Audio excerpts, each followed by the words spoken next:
Shalom Bracha, que Hachem vous protège, vous donne la santé, la joie, la prospérité. L'histoire que je vais vous raconter, peut-être je l'ai déjà racontée une fois, mais elle est super. Merci Hachem qui s'occupe de nous. Merci Hachem qui nous protège. Merci Hachem pour tout. En od milibato yaka kadosh baruch hu. Merci Hachem.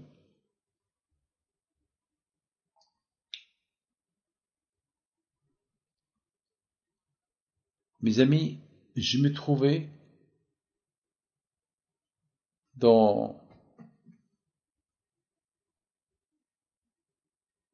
à Miami et je suis parti pour placer mes usas à quelqu'un. Et voilà, soudainement, on me pose la question, Rabbi David, est-ce que la Neshama de mon père, il est mort il y a 10 ans, est-ce que elle est chez nous à la maison? J'ai dit oui. Lorsque on fait Torah Mitzvot, et si on suit le chemin que votre papa il vous a tracé, oui, votre papa il est là. Oui, pas de problème. Mes amis, il me repose la question. Est-ce que vous pouvez nous garantir que papa, la neshama de papa, elle est là? Là, elle me pose une question un peu grave. Je lui dis, je suis convaincu que oui, elle est là. Maintenant, que Dieu fasse, qu'il vous donne un signe que la neshama de votre papa, elle est là. Au même moment, le téléphone de son mari, il fait un signe, et il y a une vidéo qui s'est déclenchée dans son téléphone. Et quelle vidéo?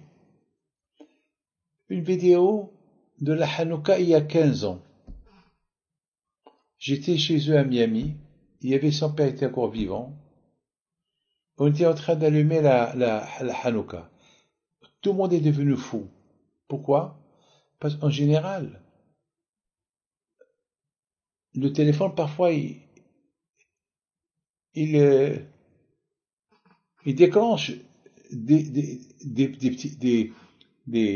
petites vidéos de l'année dernière, pas de il y a 15 ans. Il y a 15 ans, non. Faut les chercher. 1 heure pour chercher pour eux. Tout le monde est devenu fou.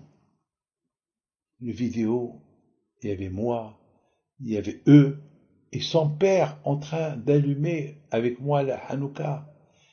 C'était le 8e jour. 8, c'est Shemona. C'est le chiffre Shemona.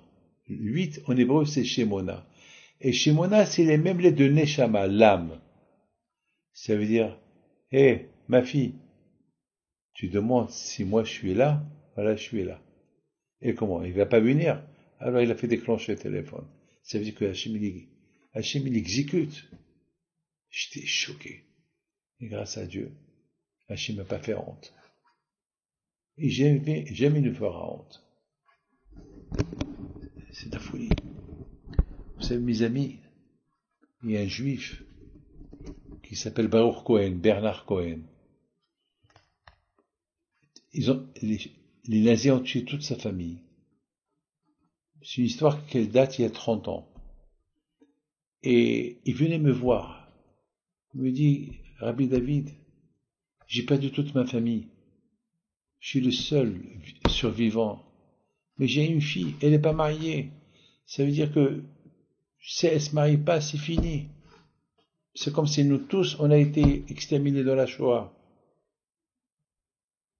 Il avait la grave maladie du cancer. Et les médecins, ils voyaient pas comment il vit. Et chaque fois, il venait me voir. Il pleure. Et un jour, il m'a annoncé que sa fille elle va se marier. Après, il me dit, Rabbi David, mais je veux que Hachem, s'il m'aime, qu'il donne à ma fille un enfant. Elle est l'enfant. Et il avait toujours la grave maladie. Après, il me dit, Rabbi David, bon, Hachem, maintenant j'ai un petit fils, mais j'ai envie de voir sa bar mitzvah. Oh, je veux vivre encore 13 ans. Les médecins ne comprennent pas comment il vit. Mais c'est ça la Emouna. Il a vécu 13 ans. Après 13 ans, je le reveux. T'es vieux. Il me dit, maintenant je ne veux plus déranger le bon Dieu.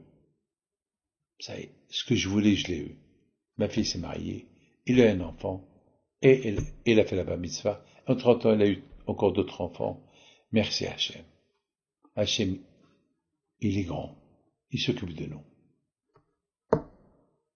Et quelques semaines plus tard, il est décédé.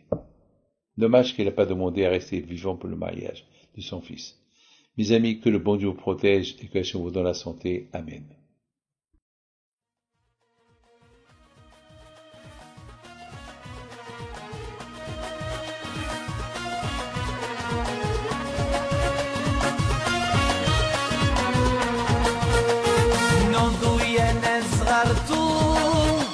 على ربيع حي بينتم وقف لنا زي خوتم يا وز خوتم